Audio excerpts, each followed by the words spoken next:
Bonjour Robin, bonjour Enora. Bonjour. Bonjour, je suis Enora Lano-Danel. Donc, je travaille à l'IFOP en tant que chargée d'études spécialisée dans toutes les questions relatives au rapport au travail, à l'organisation du travail, donc la formation. Et j'ai eu le plaisir de mener cette enquête avec BIDIS auprès de cette population dont on parle pas forcément et je suppose pour laquelle on manque parfois un petit peu de données, donc tout ce qui est les travailleurs de terrain. Bonjour, enchanté, Robin Sapp. Donc moi je suis DRH depuis une vingtaine d'années, avec pour particularité d'avoir travaillé dans des environnements différents, dans la construction, la finance, la santé et le retail. Et là actuellement je démarre en fait un nouveau poste dans le secteur de la pharmacie pour un groupe qui s'appelle IJ31.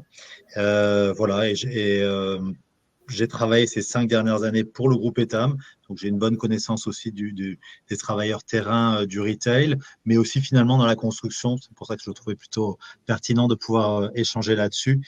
Et dans mon parcours, j'ai également été entrepreneur. Voilà, Ok, et je ouais, suis donc tu auras ravi fait, de participer à cette session aujourd'hui. eh ben, bienvenue.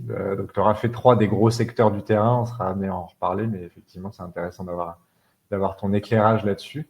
Et bien pour me concernant pour clore ces présentations, donc Julien Huelvan, moi je suis l'un des fondateurs et le CEO de Bidiz. Et donc effectivement on est ravi d'avoir pu mener cette étude. Pourquoi? Parce qu'on est une plateforme de formation qui est spécialisée justement sur ses collaborateurs terrain et sur ses formations terrain. Et on a trouvé intéressant de pouvoir travailler avec Enora et Robin sur ce sujet. Vous donner des résultats qui, vous allez le voir, sont très intéressants et je pense peuvent faire avancer votre réflexion sur le sujet. Mm. Oui, donc nous, on a été approchés par Bidiz sur cette question de la formation et plus précisément de la formation des travailleurs de terrain. Et vous, en fait, Julien, enfin, je vous propose de définir un peu plus, c'était quoi votre enjeu, en fait, votre besoin de faire cette étude? Alors, l'historique, pour vous dire, effectivement, nous, on est une plateforme de formation qui a beaucoup accéléré sur la dimension terrain à l'époque du Covid. C'est trouvé qu'on était un peu les seuls au bon endroit au bon moment sur cette logique-là de pouvoir former des gens qui revenaient très vite sur le terrain. Donc ça faisait déjà partie de nos clients, mais c'était pas l'essentiel. Et donc on a vraiment pris un virage et une accélération sur ces populations qui sont éminemment intéressantes pour travailler sur les logiques de connaissance et de formation. Et en fait, à ce moment-là, on a commencé à creuser pour voir si on trouvait des études marketing, sociologiques, d'organisation du travail, justement sur ces collaborateurs terrain. Et on en a trouvé beaucoup aux US et au UK, où là, la définition est beaucoup plus claire et cadrée sur ce que c'est qu'un, donc ils disent plutôt frontline worker, blue collar, deskless éventuellement, mais c'est beaucoup plus étudié. Et en France, bizarrement, le terme n'était pas très cadré, c'était assez flou, et donc c'était compliqué de trouver des études vraiment dédiées au sujet. C'était toujours des petites parts d'études beaucoup plus grandes. Et donc, on s'est dit à ce moment-là que ça méritait de travailler avec un institut un petit peu d'envergure comme l'IFOP et d'aller vraiment creuser pour voir quels étaient les besoins de formation de ces populations-là, où elles en étaient en termes de transmission de connaissances et de pouvoir fournir aux décideurs de ces secteurs des données sur lesquelles s'appuyer puisqu'il en manquait, en tout cas en France, par rapport à ce qu'on trouvait dans le monde anglo-saxon. Donc le besoin est parti de là. Ok, d'accord. Et avant d'en arriver un peu à nous donner IFOP un peu plus global, Romain, toi qui as travaillé en fait dans tous ces environnements et dans différents secteurs, c'est quoi, selon toi, les enjeux vis-à-vis de sa formation? Qu'est-ce que toi, tu as constaté? En fait, ce qui est intéressant, c'est que c'est des organisations qui sont très décentralisées puisqu'on a plusieurs entités qui sont réparties sur les territoires. Et la spécificité par rapport à ça, c'est que la plupart des équipes sur le terrain, et là, je parle de mon expérience lorsque j'étais au sein du groupe État, mais actuellement également, c'est la même chose dans une partie des pharmacies, c'est que la plupart des salariés, à l'exception en fait de la personne qui est responsable du magasin, n'ont pas un email professionnel ou un téléphone professionnel. Donc, quand on fait de la formation, ça signifie que ça va passer systématiquement par soit la personne qui est responsable, par exemple, du magasin qui va pouvoir administrer des micro-formations. Et le système de brief est quelque chose qui est assez courant, hein, notamment, par exemple, dans le secteur du retail. Soit en fait, si jamais on fait des formations en ligne, ce qui est le format aujourd'hui le plus approprié, en tout cas, qui s'est quand même beaucoup répandu ces dernières années, on va devoir passer sur un device qui est mutualisé dans un magasin, une tablette. Et généralement, en fait, cette tablette, elle est à multi-usage. C'est-à-dire qu'elle va servir à ça, mais elle va servir aussi à vérifier si, par exemple, on a un produit qui est en stock, mais qui n'est pas présent sur le floor. Et enfin, si jamais, par exemple, un client ou une cliente va vouloir faire une commande, priorité au client. Donc, si jamais il y a quelqu'un qui est en train de faire une formation, ça va être assez simple. Là, il vient récupérer la tablette et la personne est interrompue dans sa formation. Donc, il y a un vrai enjeu par rapport à ça. Et puis, un paradoxe aussi, c'est qu'à la fois les équipes je parle là en l'occurrence du secteur du retail, sont très intéressées à la fois et complètement conscientes des enjeux de la formation et comment c'est quelque chose qui est stratégique, crucial, central pour l'ensemble des équipes, notamment dans un environnement où il y a un fort turnover. Et en même temps, en fait, allouer des heures, c'est-à-dire positionner des heures spécifiques sur des créneaux qui sont dédiés à la formation, c'est quelque chose qu'elles ont plus de mal à faire en disant qu'il faut, c'est les fameuses populations qui doivent, enfin, les fameuses heures qui doivent être productives et la formation, elle est pas jugée parfois productive directement, même si pour le coup, ça a un impact fort sur la production. Peut-être, ouais, ça me permet de rebondir, Robin, sur ce que tu disais, parce que tout ce que tu as dit est très juste. En fait, nous, on a donc post-période Covid, on a vraiment grandi avec ces populations de terrain. Aujourd'hui, ça nous a permis vraiment de beaucoup accélérer, d'être voilà, très intéressés, connaisseurs de ce segment-là. Aujourd'hui, on doit faire de la formation sur à peu près 2 millions d'utilisateurs, une quarantaine de pays en 26 langues, donc c'est vraiment des projets d'ampleur. Mais on voit ça toujours, c'est-à-dire ce que tu évoques, les problèmes d'accessibilité, notamment, enfin les enjeux, puisque finalement ça peut se résoudre, hein, c'est pas forcément que des problèmes. Mais en tout cas, il faut y accéder, y réfléchir de manière particulière.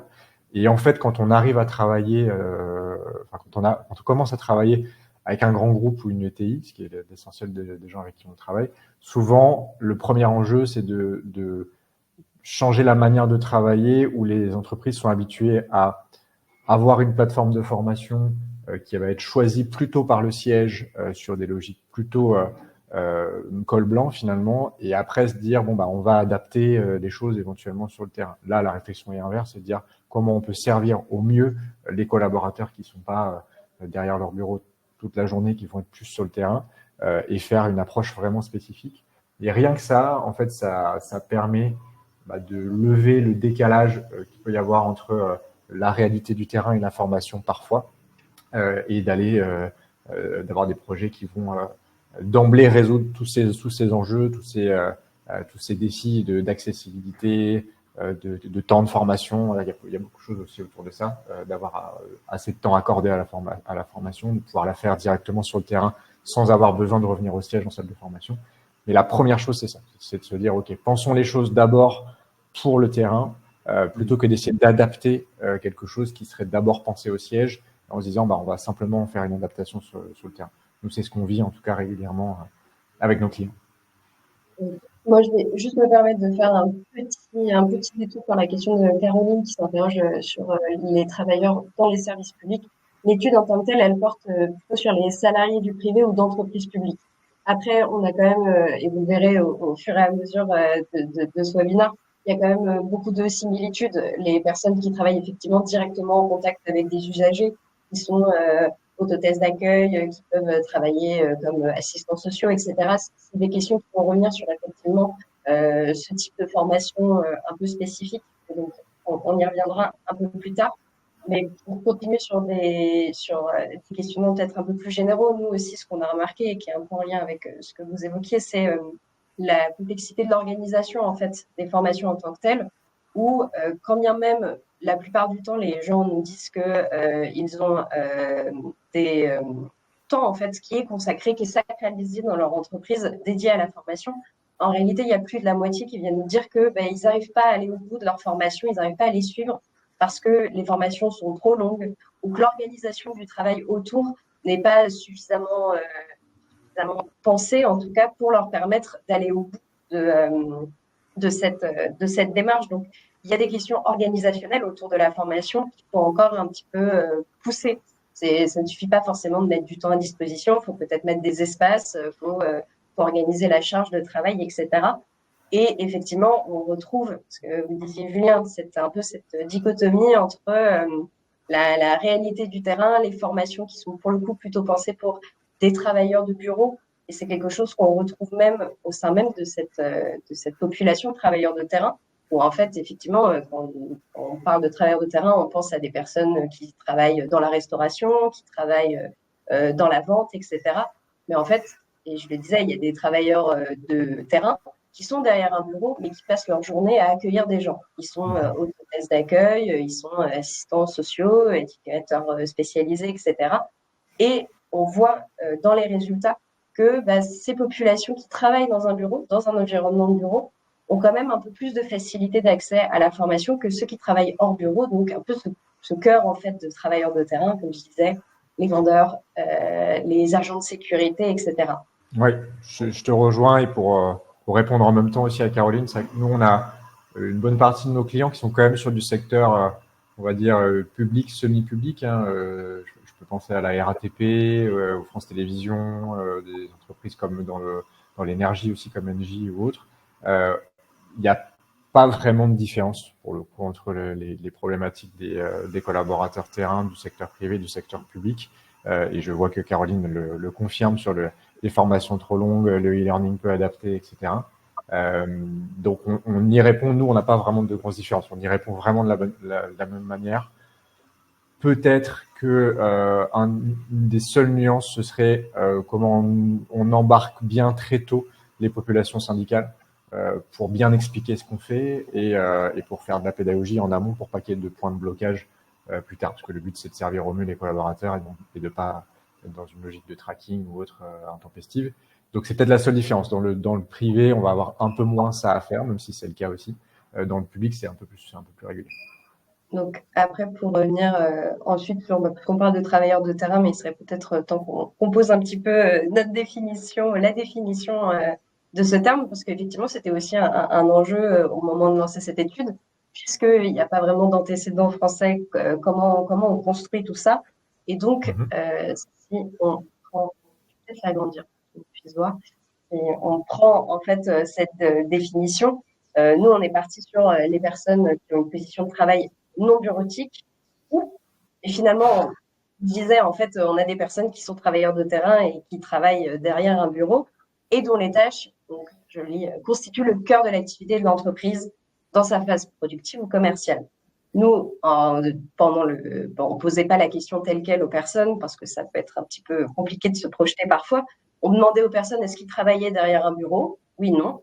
Et ceux qui travaillaient derrière un bureau, on leur demandait est-ce que vous travaillez en contact avec du public, que ça soit en face à face ou par téléphone. Vous parliez, la Caroline, des téléconseillers. Effectivement, là aussi, on est sur des personnes où ils n'ont pas un métier bureautique comme peut l'avoir quelqu'un qui, par exemple, je peux l'avoir en tant que chargé d'études où voilà, je suis quête d'une entreprise, je travaille majoritairement toute seule, je traite des données, etc. Là, on a en face de nous voilà, des personnes qui peuvent accueillir du public. Mais donc voilà, c'est comme ça que on a défini cette notion de travailleur terrain. Julien, Robin, vous, si vous avez des nuances que vous souhaitez apporter de par votre expérience avec ces populations. Moi, je voudrais juste citer une chose parce que tout à l'heure, en effet, on parlait des histoires d'organisation du travail et en effet, rappeler le cadre contraint que l'on peut trouver. Et je vais prendre deux exemples, que ce soit dans la construction, par exemple, ou dans le retail. C'est difficile sur le terrain d'avoir des espaces qui soient dédiés à la formation. Je prends l'exemple des magasins. Dans un magasin, il y a toujours un bureau, ce qu'on appelle un bureau, mais dans la plupart des magasins, le bureau, c'est un meuble qui est dans la réserve. Hein. Ce n'est pas un bureau qui est séparé.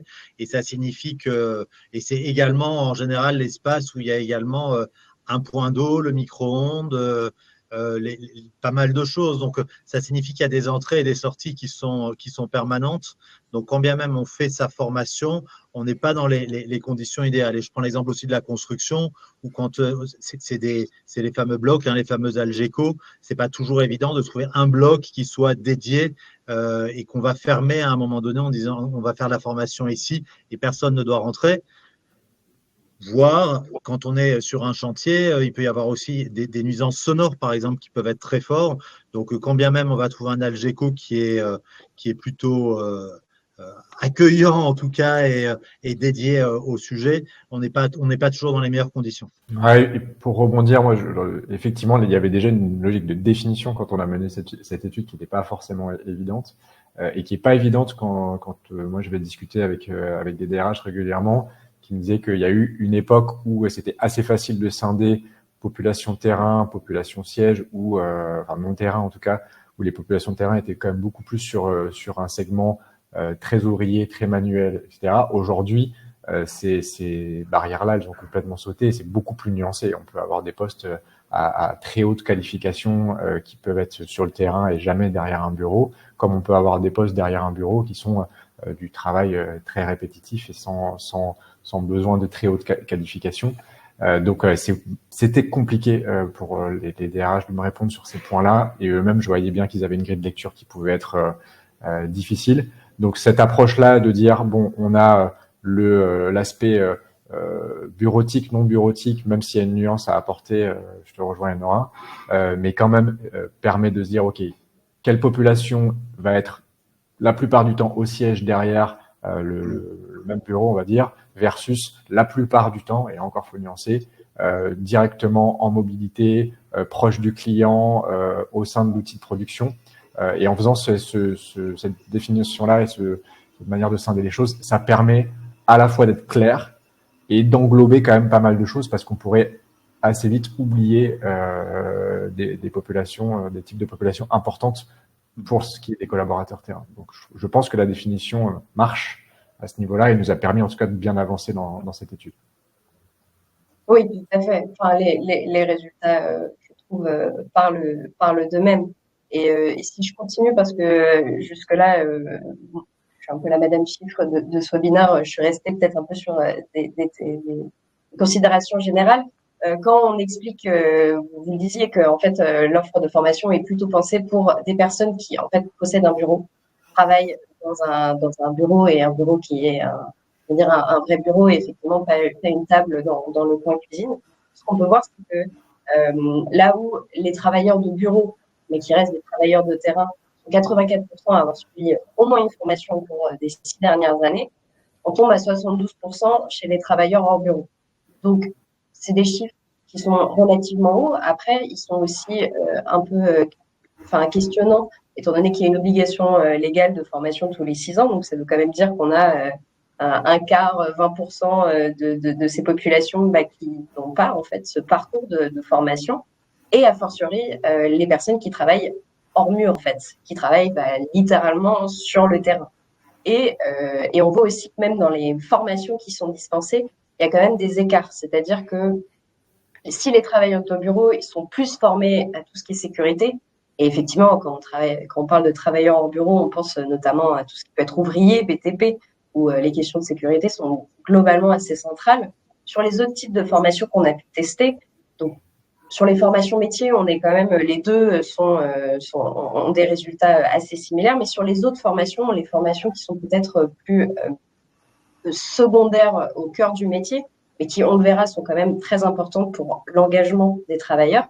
On voit que les travailleurs en bureau ont moins suivi tout ce qui est les formations sur les compétences humaines et relationnelles. C'est, Caroline, vous parliez de tout ce qui était gérer l'usager, le public qui arrive, gérer parfois l'agressivité, etc. Surtout aussi sur toutes ces questions de qualité de vie au travail également. En fait, les travailleurs en bureau sont moins nombreux à avoir suivi des formations pour apprendre à gérer le stress, à gérer son sommeil. Et ces formations peut-être encore un peu le parent pauvre de l'offre de formation, les formations un peu plus secondaires, on vient développer des compétences de culture générale, de connaissances en langue, etc. Là encore, si elles sont en définitive assez peu développé chez les travailleurs de terrain en général, c'est encore plus marqué chez les travailleurs hors bureau où en fait l'offre de formation a l'air de se concentrer sur l'essentiel, faute de temps, faute d'organisation qui permet aussi de diversifier cette formation. Absolument. Peut-être je passe sur le point suivant qui complète ce que tu dis, Enora, comme je vois que le temps passe aussi. Euh, Ça permettra d'avancer là-dessus. Oui, quels sont en fait les principaux métiers qu'on rencontre nous dans cette étude? Bah, il y a ce qu'on a appelé le socio-médical. Donc c'est tout ce qui est personnel infirmier, aide à la personne, mais c'est aussi, on en parlait, assistants sociaux, éducateurs spécialisés. Il y a quand même une part aussi importante d'ouvriers. Euh, on retrouve aussi les métiers de la vente et tout ce qui est un peu les métiers d'accueil. Et ce que je trouve aussi intéressant, c'est de voir qu'en fait, on a réussi à dégager un peu un top 4, mais en fait, on a 38% d'autres métiers. Et ça rejoint en fait, cette question de la multiplicité des métiers. C'est qu'un agent de sécurité, un chauffeur et un vendeur n'auront pas la même organisation du travail, n'auront déjà pas les mêmes besoins peut-être en formation, mais n'auront pas la même organisation du travail. Et ça demande à s'adapter aux contraintes de chacun. Ouais, je te rejoins. En fait, je trouvais très intéressant aussi le fait que le plus gros poste qu'on ait trouvé, c'est le autre. Donc, effectivement, ça rejoint ce que je vois, moi, tous les jours sur le terrain chez mes clients, qu'il y a des métiers qui peuvent pas être vraiment rattachés spécifiquement à un type de métier ou à un autre. Et je retrouve quand même aussi, ça tombe bien parce que c'est des secteurs que Robin connaît bien, mais nos secteurs de prédilection, ceux avec qui on travaille le plus, à savoir, on va dire, le pharma et on pourrait mettre à côté tout ce qui va être aide à la personne, etc., donc dans le côté socio-médical. Là, le côté aussi bâtiment, là où il y a vraiment du geste métier aussi très présent, et tout ce qui va être retail, là, beaucoup avec les métiers de la vente, donc ça peut être du retail de grande distribution, hein, on parle très présent chez des boîtes comme Leroy Merlin, ou Etam, on en parlait, et ça peut être du retail luxe aussi d'ailleurs, ça reste aussi des métiers qui sont terrain. Donc on retrouve tout ça, et évidemment tout ce qui va être agent d'accueil, de sécurité, standardiste, qui là sont vraiment pour le coup multisecteurs, mais qu'on retrouve très souvent dans nos programmes de formation. Donc pour le coup, c'est très fidèle à ce que empiriquement nous on a constaté dans les 5 dernières années de notre travail auprès de ces populations. Très clairement, oui. Moi, je couvre les ouvriers, la partie, on va dire, médico-sociale. J'ai été aussi sur ce segment-là et dans la vente. Mais après, j'entends aussi quand je lis, par exemple, tous les métiers d'accueil, je comprends combien, voilà, comment est-ce qu'à un moment donné, est-ce qu'on va dire à une personne, OK, on t'autorise à sortir de ton poste de travail, à t'isoler pour faire une formation. Souvent dans les entreprises, les personnes, voilà, on leur demande d'être là. Je reviens un peu à cette notion un peu cynique de la productivité attendue et non reconnue à la formation en direct. Alors maintenant que les choses sont bien définies, je vais passer les slides sur la partie plus, voilà, le cœur de l'étude. Je regarde en même temps s'il y a des questions qu'on prend maintenant ou qui seront peut-être plutôt liées à ce qu'on voit ensuite. C'est la question du type d'offre de formation. On la traite un petit peu plus tard, Laurent, donc je reprendrai ce point-là après. Et Caroline, c'est à peu près les mêmes points. Et le point des managers comme relais, on y vient aussi. Donc, je n'oublie pas tous ces points-là, mais comme l'heure passe vite, je passe aussi un petit peu directement dans le cœur du sujet. En termes de définition de la formation, Enora, je te laisse la main. Très largement, vous voyez, sur la première barre, la formation dans le cadre professionnel, c'est l'acquisition de compétences professionnelles pour 98% des personnes interrogées. Ça se décline sur le fait de pouvoir exercer son métier au quotidien, quasiment les 3/4 des répondants qui sont d'accord avec ça, mais également le fait d'évoluer professionnellement, et ça c'est quelque chose sur lequel on va revenir, où la formation, c'est pas seulement faire son métier d'aujourd'hui, c'est progresser, c'est se projeter. Et ce qui est aussi intéressant de voir, c'est qu'il y a la moitié qui estime que ces formations, cette acquisition de compétences dans le cadre de formation au travail, ça permet aussi d'évoluer personnellement. Ça renvoie un peu à cette idée de, en fait, son travail, on y est 8 heures par jour, ce qu'on y apprend est déclinable. voilà, on parlait un peu avant de tout ce qui est apprendre à gérer les usagers, le public qu'on reçoit, apprendre à gérer des situations de stress, etc. C'est des choses aussi qui sont utiles personnellement. Et donc, c'est aussi quelque chose à avoir en tête, de se dire la formation, c'est un vecteur d'épanouissement dans son travail, mais aussi, ça peut donner des outils dans sa vie personnelle. Et voilà, et le petit encart en dessous, c'est de dire qu'il y a quelques publics qui sont un peu plus distants de la formation. Ça va être le secteur du BTP, de la construction, où un peu plus que la moyenne vont nous dire que pour eux, la formation ne renvoie à rien. C'est aussi des publics pour qui la formation, c'est peut-être aussi principalement des formations sécurité, un peu le how to basic quand on arrive dans son travail, et qui ont peut-être un peu plus de mal à se projeter. Après, on reste sur du 7%, qui est quand même un score assez bas, même s'il est significativement supérieur à la moyenne. Ça m'étonne très peu pour le bâtiment, honnêtement, parce que si on avait posé la question sur une logique de transmettre des connaissances, et notamment les connaissances entre pairs, et on y vient plus tard, je pense qu'on aurait eu un aspect totalement différent sur sur le segment BTP, parce que c'est vrai que c'est un des secteurs que je vois où la formation est la plus perçue comme une contrainte. Parce qu'il y a évidemment une logique légale qui est très forte, il y a une logique sécuritaire qui est très forte aussi. Et la formation, d'ailleurs, il est très souvent corrélée au taux d'incident sur les chantiers. Et donc, du coup, il y a assez peu cette logique de formation pour m'épanouir, pour évoluer dans mon travail. Et cela dit, en tirant le fil, la formation, quand on arrive dans les entreprises, il y a la formation à métier, mais la formation pour évoluer dans son travail et personnellement et pour progresser dans sa carrière, etc., est très très peu présente quand même sur les populations de terrain. C'est plutôt du très très très métier. Donc là, je pense qu'il y a, on le verra sans doute un peu plus tard, mais une décorrélation entre ce que souhaitent les gens et ce qu'ils ont réellement dans leur formation de terrain. Robin, toi, est-ce que tu voulais réagir à ça ou je passe Non, je rejoins en fait ce que tu dis, c'est il y a toujours on va évidemment privilégier les formations qui vont avoir un impact direct, comme tu le disais dans la construction. Tout ce qui a trait à la sécurité et à la santé, c'est ultra prioritaire. Quand on est dans le retail, c'est ce qui va être sur la vente. Et en effet, tout ce qui va être ce que l'on appelle par exemple les soft skills, qui font quand même partie des formations qui sont beaucoup plus mises en avant ces dernières années, c'est relativement peu adressé à ces publics-là, c'est clair. On y vient justement sur la slide suivante que je vais te laisser aussi présenter, Nora. Oui. Et ça. Donc là, la question, c'est un peu de savoir aussi la répartition des types de formations dont on parle jusque-là. Effectivement, pour quand même une bonne majorité, la formation est directement liée au métier, que ça soit uniquement lié au métier ou en tout cas, il y a une majeure liée au métier. Et donc, ça fait qu'il y a 30% qui viennent dire que cette formation s'ouvre à des questionnements, à des thématiques un peu plus soft skills, un peu plus développement de sa carrière, de son dose de travail, j'ai envie de dire. Et, euh, et après, je vois qu'il y a une conversation très intéressante sur comment la formation elle est pensée pour répondre aux besoins des personnes sur place. C'est quelque chose sur lequel on va revenir, notamment aussi sur cette idée de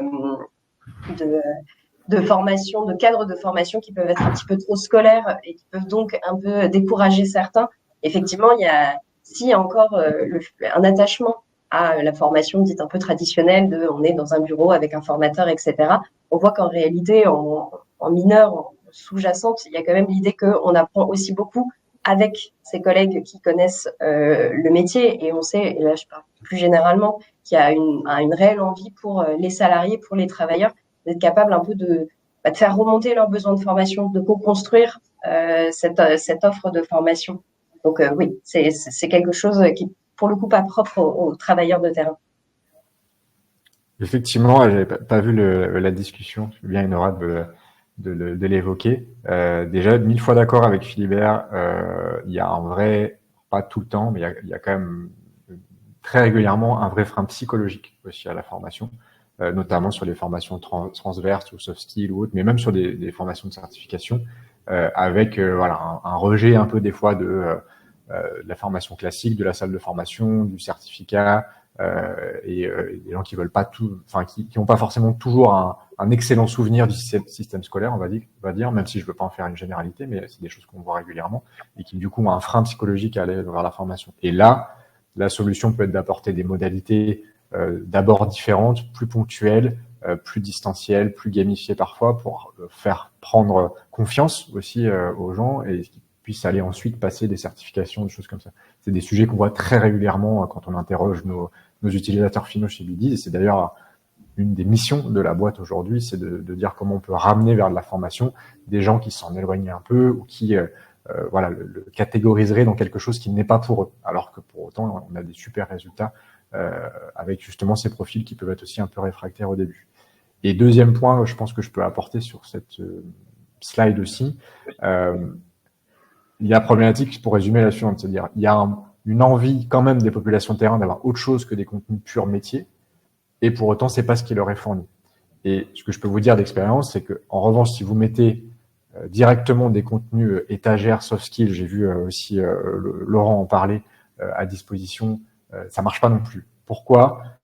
Parce que la manière d'amener les choses est pas forcément la bonne, et la culture de manière de faire autour de ce type de module ne fonctionne pas forcément extrêmement bien sur les populations de terrain. La solution que nous on a trouvée et qui nous amène quand même à des taux de complétion de plus de 90%, des taux d'engagement de plus de 70%, donc un beau succès là-dessus, c'est vraiment de mêler les deux, d'être capable d'avoir du contenu descendant un peu formel, un peu transversal, soft skill, etc., mais qui va être agrémenté et complété par du contenu plus informel, plus direct, souvent d'ailleurs qu'on arrive à faire générer directement par des gens du terrain et qui va venir illustrer des choses plus sur le management ou la gestion du temps, ce genre de...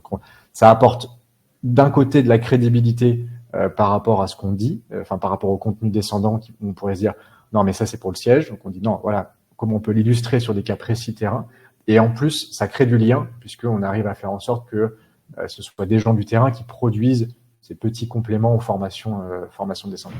Et ça c'est vraiment un succès qu'on essaie de répliquer chez tous les clients qui ont ces collaborateurs terrain, parce que ça marche vraiment bien. Mais pour y revenir, du contenu sur étagère classique, balancé entre guillemets comme ça, fonctionne pas tellement pour l'avoir essayé aussi. Hein. C'est pas forcément une bonne manière de faire.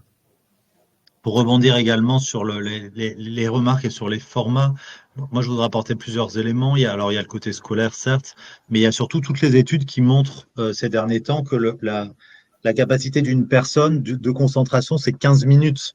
Donc, quel que soit qu'on soit terrain, pas terrain, et que tous les formats qui sont assez longs, les formats présentiels par définition sont longs parce que la plupart du temps, sauf si on fait des briefs, quand on organise une formation, souvent c'est plutôt ça s'inscrit dans le temps, dans une demi-journée, dans une journée. Donc c'est ce qui est venu aussi à un moment donné pousser des contenus qui sont plus en ligne, qui sont plus adaptés. Et là, je lisais par exemple les sujets sur les quiz ou les remarques là-dessus. Ce qui est sûr aussi, c'est que aujourd'hui, on a tous accès dans notre vie quotidienne, personnelle, professionnelle, à énormément de contenu en ligne.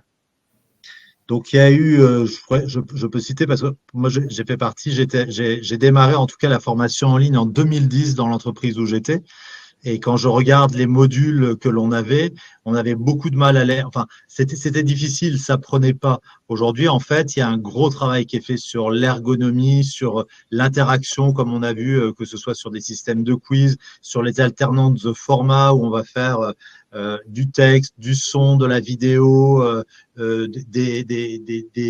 des remontées, enfin voilà, énormément de choses. Mais je pense qu'en effet, le gros challenge par rapport à ça, c'est de trouver des formats qui sont le plus adaptés aussi et presque le plus concurrentiel par rapport au contenu qu'on peut avoir dans la vie de tous les jours.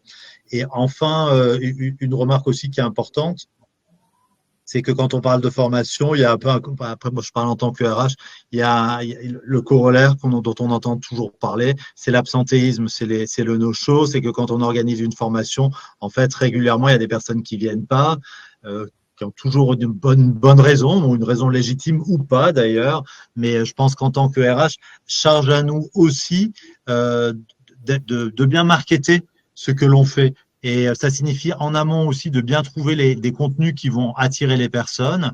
Et ça signifie aussi de savoir les vendre. C'est pas seulement envoyer un email pour dire tiens, il y a une formation, t'es convoqué à une formation, mais savoir aussi aller parler aux gens et leur expliquer voilà pourquoi c'est important, pourquoi ça va être bien, qu'est-ce que ça va lui apporter. Voilà, il y a quelque chose qui est presque plus de l'ordre de l'individualisation. Et je pense qu'un service de formation, si à un moment donné, il propose des contenus qui percutent, ça fait aussi boule de neige. Donc, les gens vont revenir de formation, vont dire tiens, j'ai eu un super truc, etc. Et ça crée aussi de l'attractivité par rapport à ça.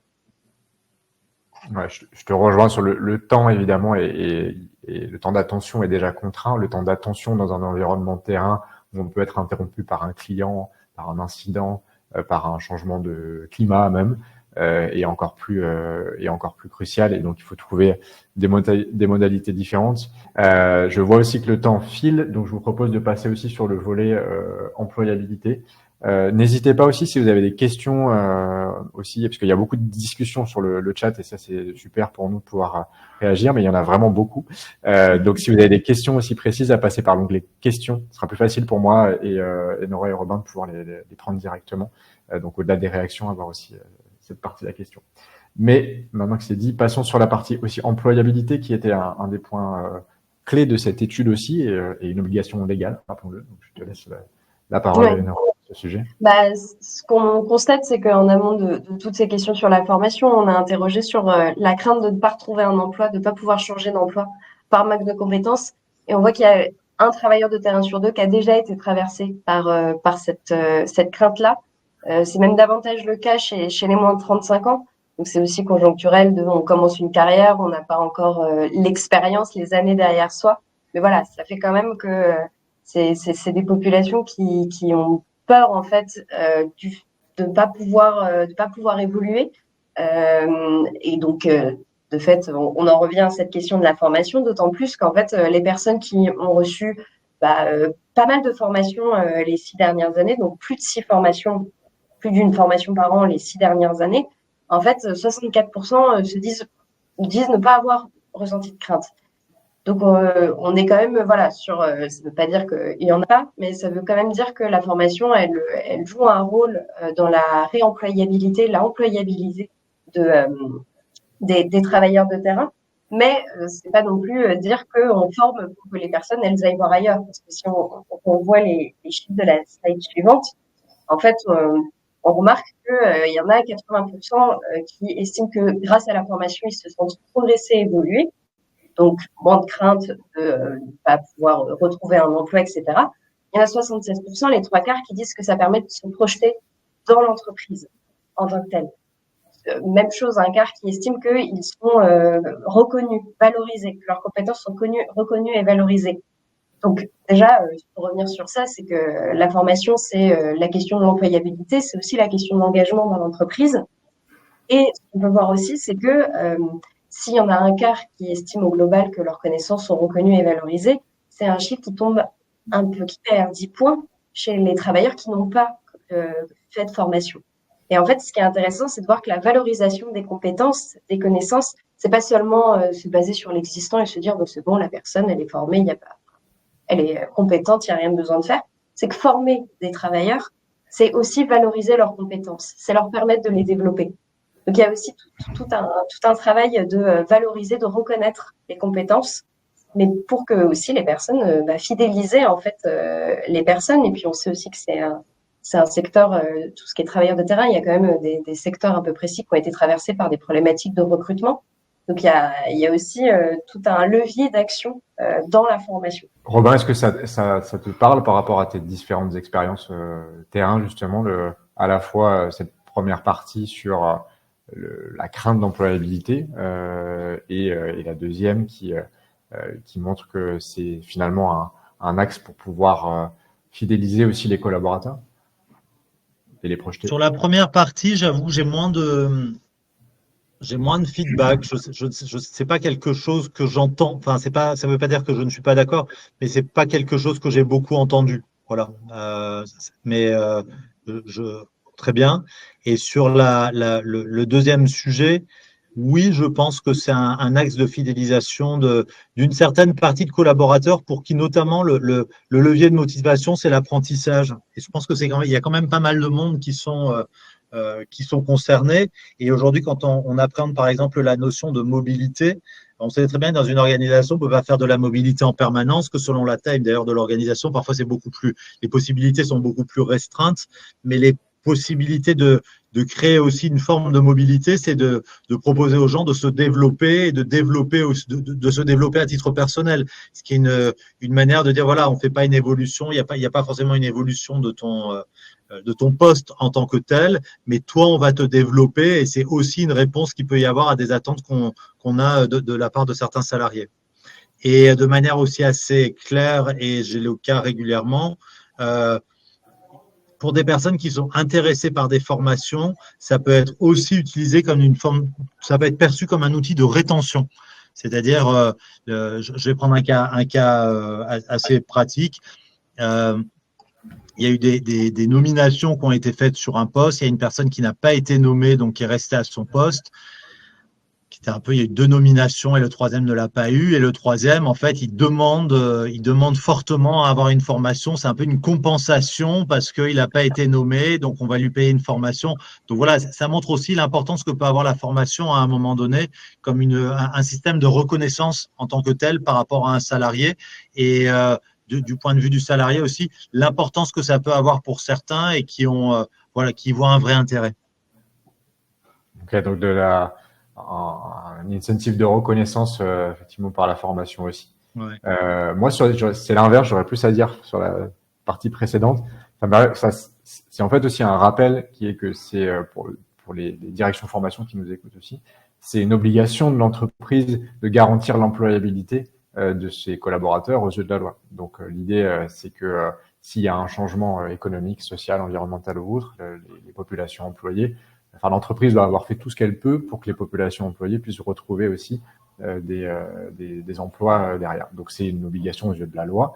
C'était une priorité de l'État aussi. Et donc, les réponses à ça sont multiples, mais c'est de là d'où vient notamment le fait d'avoir une obligation légale à former ses collaborateurs au moins une fois dans les 6 dernières années. Et c'est vrai que, pour le coup, en auditant beaucoup de grands groupes du CAC sur le sujet ou de grosses ETI, justement des secteurs dont on a parlé, on se rend compte qu'il y a une part non négligeable, et cette étude le confirme, des collaborateurs terrain qui n'ont pas été formés, qui n'ont pas eu d'action de formation, en tout cas officielle, sur les 6 dernières années. Et aux yeux de ça, il y a aussi un risque financier qu'il faut avoir en compte quand on est employeur.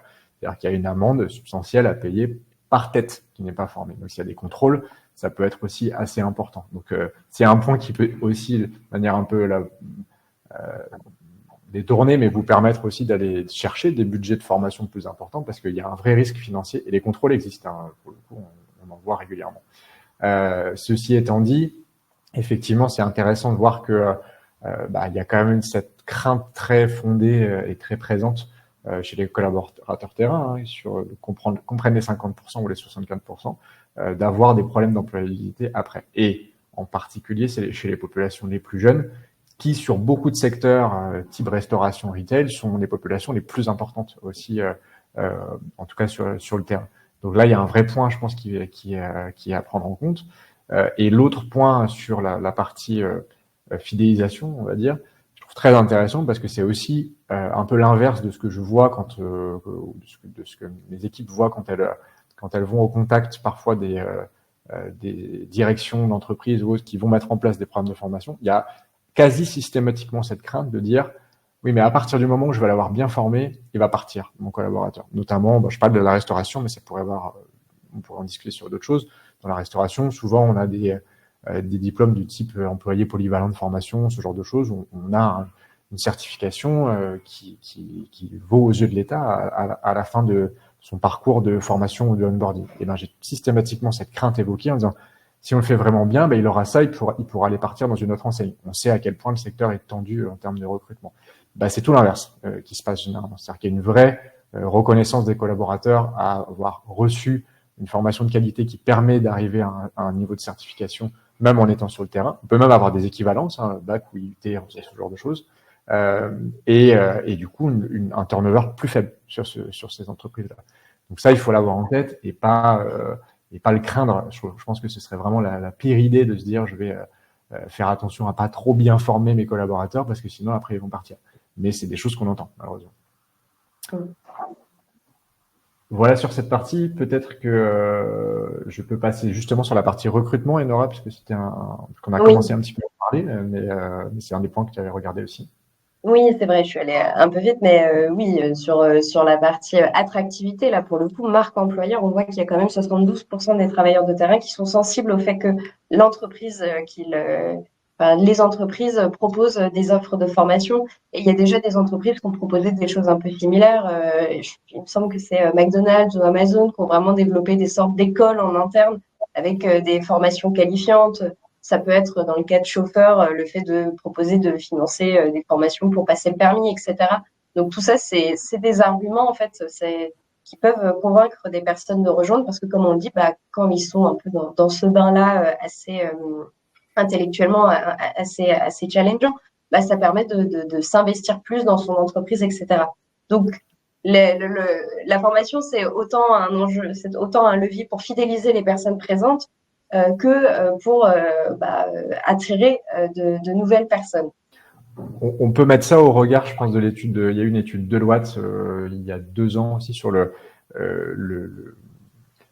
l'employabilité, enfin le recrutement, pardon, pour les générations de moins de 25 ans. C'était le deuxième critère de choix de mémoire. Je pourrais vous renvoyer l'étude, mais de choix de critères de choix pour un moins de 25 ans pour rejoindre une entreprise, c'était la confiance dans le système de formation et à quel point je vais pouvoir acquérir de nouvelles compétences et la qualité de ce qui va m'être proposé en termes de formation. Le premier étant l'équilibre vie pro-vie perso et le troisième étant le salaire. Donc, il y a quand même un vrai renversement des critères d'attractivité pour les populations. Et là, je ne parle même pas spécifiquement du terrain, je parle globalement.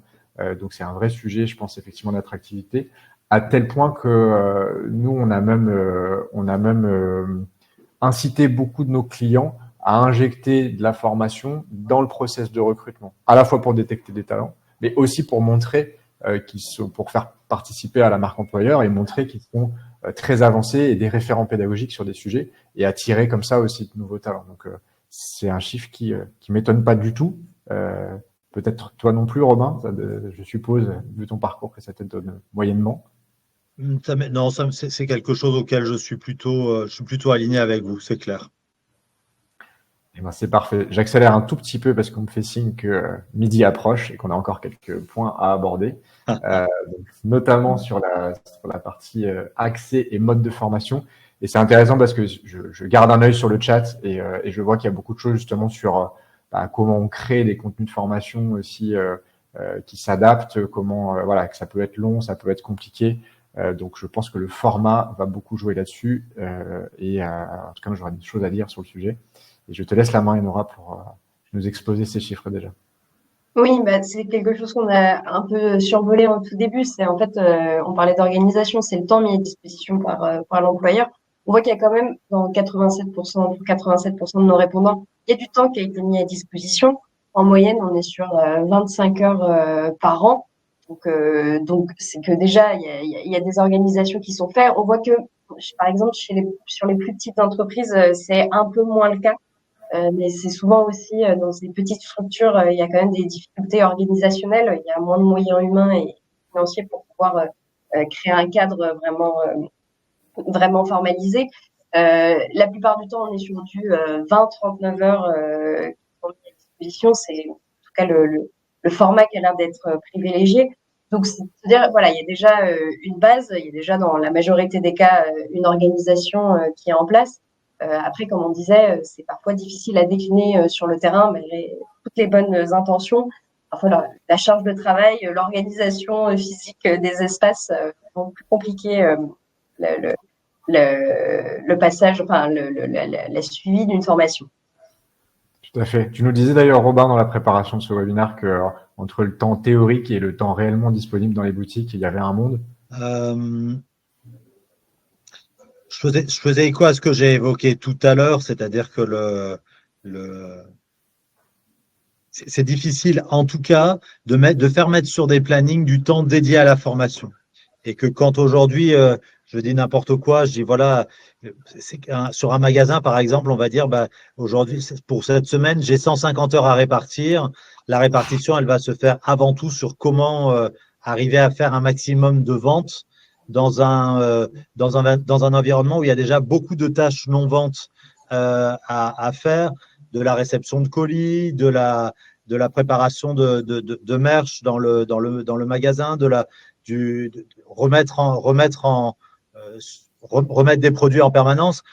Et donc, la formation, ça arrive quand même un petit peu au bout de qu'est-ce qui est essentiel qu'est-ce qui est essentiel aujourd'hui parmi les tâches à avoir. Maintenant, l'autre sujet, peut-être que je peux aborder aussi rapidement, c'est que fut un temps, et on va dire il y a une dizaine d'années, ça a été quand même la grande période des universités d'entreprise où on réunissait tout le monde, on faisait venir des équipes, on les sortait du magasin.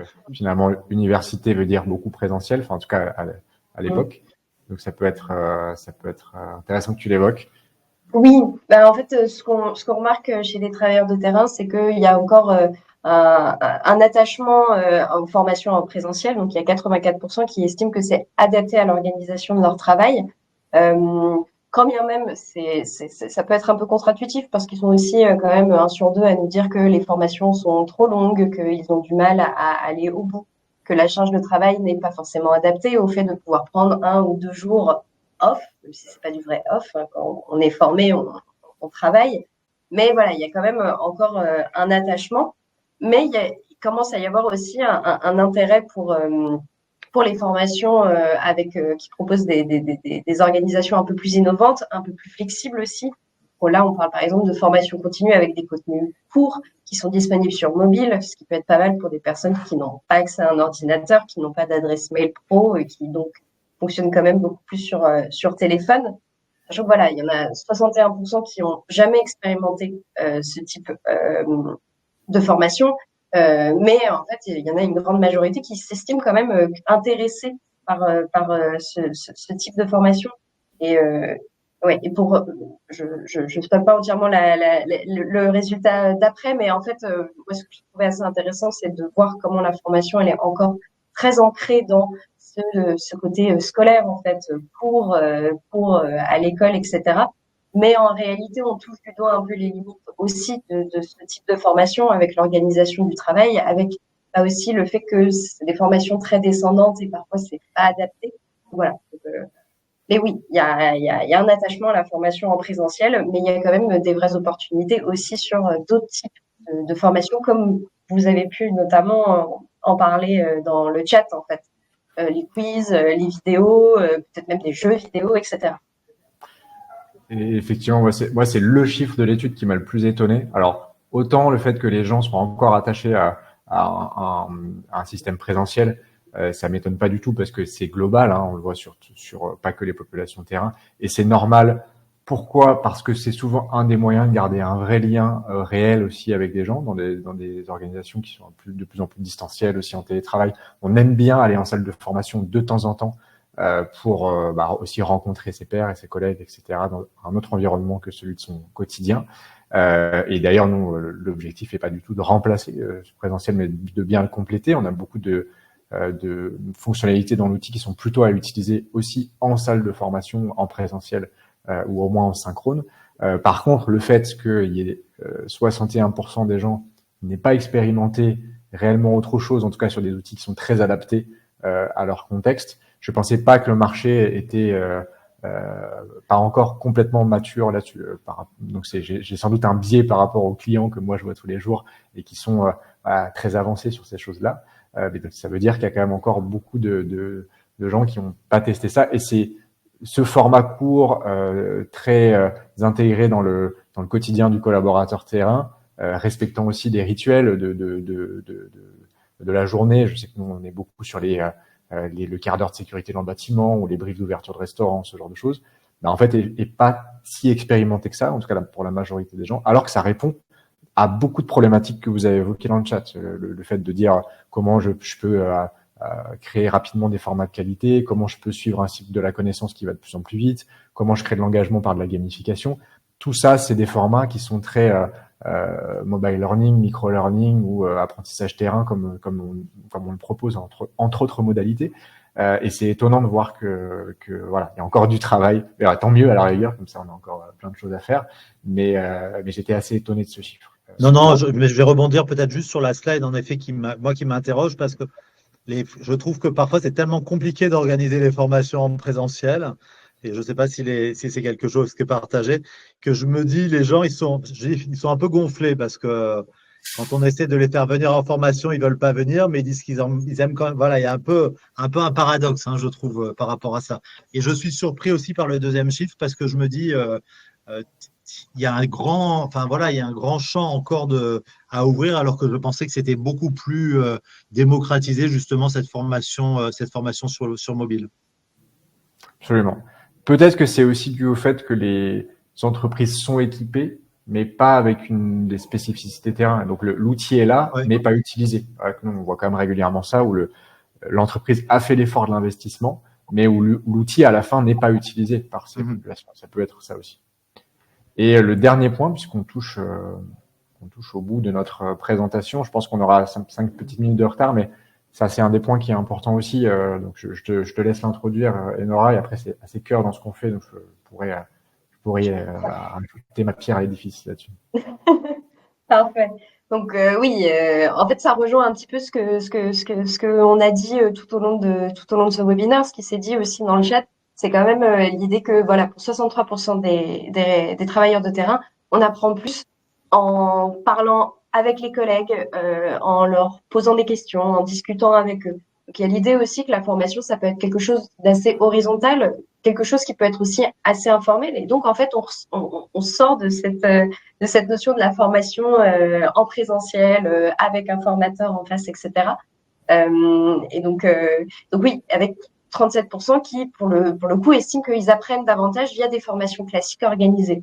Donc, on est peut-être aussi face à voilà un peu des préconceptions sur cette question de la formation. On parlait aussi du fait que il y a des personnes pour qui la formation dite scolaire a quand même été plus synonyme de souffrance et d'échec qu'autre chose, même si le but c'est évidemment pas de faire une généralité. Et c'est aussi peut-être de sensibiliser davantage sur le fait que la formation ce n'est pas que ça. Ça peut être des vidéos, des tests, des quiz, les collaborateurs autour de soi qui nous apprennent des choses.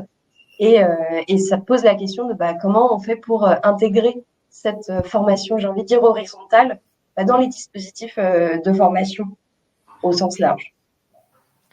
Pour nous, c'est pour être en transparence totale, c'est la clé, c'est une des clés. Alors déjà, si vous travaillez sur le chat, si vous êtes dans le retail, dans le bâtiment ou dans la resto, faut savoir que tous vos collaborateurs, toutes les boutiques, tous les chantiers, tous les restos ont un groupe WhatsApp. Quand on arrive, voilà, on sait et c'est là qu'ils vont partager le plus de connaissances. Sauf que du coup, l'entreprise a pas de visibilité sur le sujet, peut pas le mettre en valeur, peut pas le structurer, et il y a pour certaines boîtes un risque aussi, on va dire, de sécurité, puisque ces données-là, elles sont hébergées aux États-Unis, donc soumises au Patriot Act, donc accessibles par le gouvernement américain, donc respectent pas du tout les règles des DSI de vos entreprises probablement, mais ça existe. Ce qui est hyper intéressant là-dedans, c'est qu'en fait, souvent on se dit le terrain se forme moins. En fait, quand on prend ça en considération, il se forme sans doute même plus, en tout cas il transmet plus ses connaissances que le siège, parce qu'il y a quand même une vraie culture, et nous on a découvert ça pendant le Covid, il y a une énorme culture de la transmission des connaissances entre les gens sur le terrain, entre la personne qui maîtrise un outil et l'autre qui la maîtrise pas, entre la personne qui est en fin de carrière et celui qui vient d'arriver. En fait, tout ce que vous avez comme image un peu autour du compagnonnage, par exemple, cet aspect-là de très manuel, et je vais faire un tour de France des compagnons et apprendre des choses, etc. Et je n'apprends que parce qu'on me montre et que j'expérimente, c'est extrêmement présent sur le terrain. Et ça, si on arrive à bien l'intégrer dans un dispositif de formation plus global, et notamment en articulant savoir formel, savoir informel dont je parlais tout à l'heure, on résout énormément de problèmes de terrain, des plus gros étant l'engagement d'un côté, en quelque chose qui finalement est nourri d'une pédagogie du terrain et non pas d'une pédagogie du siège, et dont le siège peut d'ailleurs s'inspirer. Et deux, tout ce qui va être la complexité parfois de créer des contenus terrain et en tout cas d'aller assez vite et de pouvoir le faire de la bonne manière. C'est tout ce que j'ai vu dans le chat aussi aujourd'hui. C'est voilà, comment on crée plein de modules à faire, etc. Alors, en fait, vous avez déjà des gens qui savent faire. Donc, il faut qu'ils aient des outils à disposition pour formaliser cette connaissance et que vous ayez ensuite la possibilité de la restructurer, l'améliorer si nécessaire, mais où vous ayez la matière première. Et donc, la pédagogie, pour l'appeler comme ça, est extrêmement utile sur le terrain. Donc, je suis là, pour le coup, j'étais pas très étonné de voir ce chiffre et très content de le voir parce que c'est des choses auxquelles on croit énormément chez Bigdiz et que tu as pu d'ailleurs expérimenter aussi, Robin, chez Etam ou d'autres, cette logique d'apprentissage pair à pair sur le terrain. Je pense que moi, je crois à fond sur ce qu'on appelle la peer education et l'éducation par les pairs, c'est quelque chose qui est essentiel. Et notamment par des micro-conseils que l'on a en permanence qui permettent d'aider beaucoup. Donc, je suis complètement aligné. Et ça permet même de reboucler sur les logiques de financement dont on a parlé un peu sur l'employabilité, ou en tout cas de lien avec l'État. Je rebondis sur ce que dit Philibert dans le chat de la FEST. Clairement, ça, c'est de la FEST. Donc, il y a des financements possibles autour de ça, mais qui sont jamais mis en valeur parce qu'on ne sait pas capter ce qui se passe, en tout cas de pair à pair sur le terrain. Donc, c'est toute notre mission de faire en sorte que nos outils puissent capter ça et éventuellement le faire prendre en charge de manière financière par la FEST. On arrive au bout. Je vous mets un petit peu la conclusion aussi là-dessus, puis je vais juste laisser la parole à Enora là-dessus pour peut-être faire un petit récapitulatif du portrait robot et qui résume un petit peu aussi ce qu'on s'est dit aujourd'hui. Oui, complètement. Donc le portrait robot de ce travailleur terrain, c'est quand même des personnes, en tout cas en termes de formation, c'est des personnes qui on peut expérimenter ce qui est formation continue avec des contenus courts disponibles sur mobile, pour qui donc la formation, ça reste quand même pas mal, on en reparle encore, mais une organisation assez classique, alors même que la formation, elle occupe une part assez importante de leur engagement, de leur motivation au travail. C'est-à-dire, voilà, il y a 80% qui sont progressés, évolués dans la durée via les formations, 76% qui se projettent dans leur entreprise. Donc, c'est un levier assez fort, comme on le disait, de fidélisation. C'est aussi un levier d'attractivité, parce que voilà, plus de 7 sur 10 estiment que l'offre de formation pourrait les convaincre de rejoindre une entreprise. Donc, à l'inverse, ça peut aussi, l'absence d'une offre de formation dans une entreprise, ça peut ça peut conduire aussi au départ des travailleurs. Et en termes d'organisation actuelle, si on reste sur des modèles un peu plus classiques, il y a quand même une problématique de temps. Quand bien même il y en a mis à disposition, ils sont 1 sur 2 à estimer qu'ils n'ont pas suffisamment de temps, que la durée des formations, elle est trop longue, elle est inadaptée à leur organisation du travail. Donc voilà. Donc, tout ça pour dire, il y a des opportunités autour de cette question-là. C'est quand même quelque chose qui reste assez central chez les travailleurs de terrain. Et il y a une demande. Il y a une demande de se voir former, de se voir, enfin on le disait, de voir qu'on reconnaît leurs compétences et qu'on les valorise. Merci pour le résumé de ce qu'il faut retenir, Enora.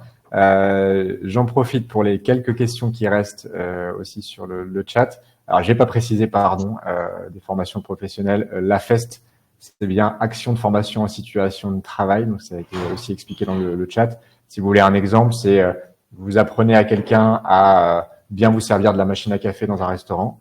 Ça veut dire qu'il acquiert un savoir qui est très pratico-pratique, qui est pas acquis en salle de formation, mais sur le terrain par son manager ou un tuteur. Et cette action-là, elle peut être enregistrée via des outils comme le nôtre ou d'autres, et être ensuite valorisée et sur lesquels on peut avoir des financements derrière. Donc, c'est ça l'action de formation en situation de travail.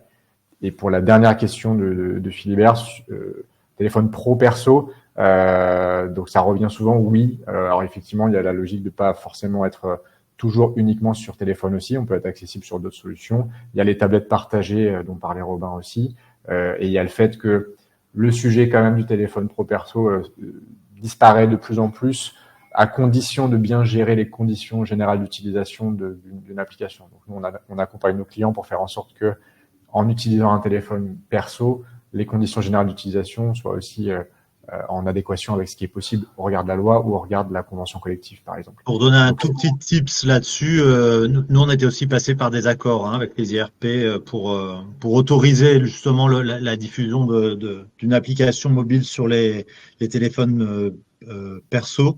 Et en effet, après, il faut cadrer, c'est-à-dire bien rappeler que ça doit être fait sur le temps de travail et pas hors temps de travail, etc. Voilà, c'est un peu les manières dont on avait cadré le sujet. Absolument, je me rappelle de ces points qui étaient aussi cruciaux. Voilà, on n'aura pas le temps de tout traiter là-dessus, mais on fera d'autres webinaires pour aller plus loin. Je voulais quand même en profiter pour remercier l'IFOP pour son travail sur le sujet. Donc vous voyez que c'est la première enquête qui a été réalisée en France là-dessus, en tout cas à notre connaissance, mais si vous en trouvez d'autres, je suis tout à fait preneur de vous les envoyer, mais j'ai quand même bien cherché pendant de nombreuses années. Donc elle est là maintenant, elle pose une première base. Ici, vous en avez vu un résumé aujourd'hui, qui a été illustré par mes soins et par Robin. Je te remercie aussi d'avoir participé et d'avoir pu apporter ta connaissance des différents secteurs que tu as traversés, où il y avait aussi cette population de terrain très présente. N'hésitez pas à la télécharger pour la voir de manière beaucoup plus complète, à nous poser des questions aussi et éventuellement contacter nos équipes pour qu'on puisse vous montrer comment nous, on répond aussi à ces problématiques-là. Voilà, on a débordé un tout petit peu, mais on y est, donc 10 minutes en plus. Merci à tous pour votre participation, pour vos questions, et n'hésitez pas, s'il y a des questions auxquelles on n'a pas répondu aujourd'hui, à nous envoyer aussi des messages en direct. Merci Frédéric, merci Caroline, merci Philibert, merci Camille. Très bonne journée à tous. Merci. Bonne journée. Merci à tous. Au revoir. Au revoir.